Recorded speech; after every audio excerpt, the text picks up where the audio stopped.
Kasado na ang inaabangang paghaharap ng dalawang haligi ng noontime show ng It's Showtime at It Bulagan na sina Vic Soto at Vice Ganda.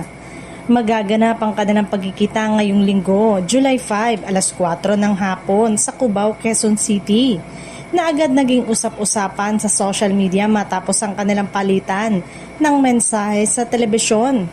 Sa July 4 episode ng It's Showtime, ibinahagi ni Vice Ganda ang kanyang pagkagulat nang makatanggap siya ng imbitasyon mula kay Bossing Vic. Ayon sa Unkamogable Star, sinabi umano sa kanya ni Vic Soto na mag-uusap tayo ng masinsinan, dahilan upang mapaisip siya kung ano ang nais pag-usapan ng batikang TV host. Ikwinento rin ni Vice na matagal na rin niyang gustong makausap ng personal si Vic Soto. Aniya, nais niya itong mayakap, mabati at mahalikan bilang paggalang sa kanyang iniidolo. Dahil abala siya noong araw na yon, inanyayahan na lamang niya si Bossing na magkita sila sa Cubao kinabukasan, alas 4 ng hapon. Hindi lamang si Vic ang inimbitahan ni Vice, kundi maging ang mga taga-suporta ng It's Showtime at It Bulaga.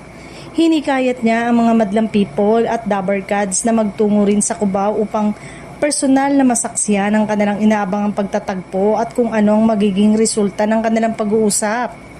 Nagbiro pa si Vice na posibleng maging simula ito ng pagtatapos ng matagal ng tinatawag na noontime war sa pagitan ng dalawang sikat na programa.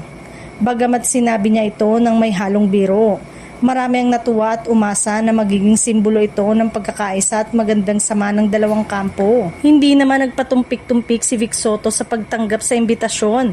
Sa kanyang maikling tugon, sinabi niyang 3:59 nandun na ako, na lalo pang nagpasabik sa publiko. Matatanda ang naging viral kamakailan ng pagbati ni Vice Ganda kay Bossing Vic sa closing spiel ng It's Showtime, na siyang naging simula ng mainit na usapan at inaabang ang pagkikita ng dalawang respetadong personalidad sa noontime television.